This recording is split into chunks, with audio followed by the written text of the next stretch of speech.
શ્રી શિવ મહાપુરાણમાંથી. એક સમયે દક્ષે મોટા યજ્ઞનો પ્રારંભ કર્યો.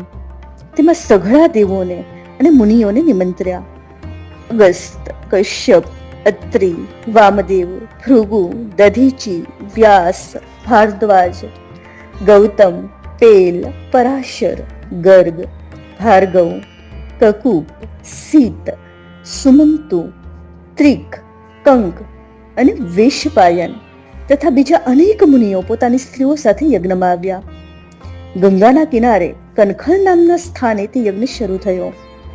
તેમાં બ્રહ્મા, વિષ્ણુ અને સઘળા દેવો પણ સહકુટુંબ આવ્યા. દક્ષે સહુનું ઉચિત સન્માન કર્યું અને નિવાસ સ્થાન આપ્યા. ગંધર્વો, વિદ્યાધરો અને સિદ્ધો તથા નાગો યજ્ઞમાં આવ્યા. યજ્ઞ દીક્ષા લઈ અને પત્નીની સાથે દક્ષ બહુ શોભી રહ્યો હતો. દક્ષે તે યજ્ઞમાં શંકરને અપવિત્ર છે તેમ કહીને બોલાવ્યા ન હતા અને તેની પત્નીને ઉમા તેની પત્ની છે તેવું બહાનું કાઢી અને પોતી સતીને પણ તેને ન બોલાવી.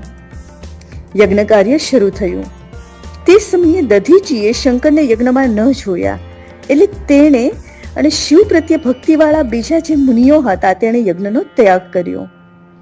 જ્યારે દક્ષના યજ્ઞમાં જવા દેવોના વિમાનો સજ્જ થયા ત્યારે દેવી સતી ગંધમાદન પર્વત પર હતા. આકાશ માર્ગે ચંદ્ર અને રોહિણીને યજ્ઞમાં જતા જોઈ તેને યજ્ઞ વિશે ખબર પડી અને પિતા દક્ષ તેમજ માતા વીરિણીએ પોતાને યજ્ઞમાં કેમ નહીં તેડાવ્યા હોય તે નવાઈ લાગી.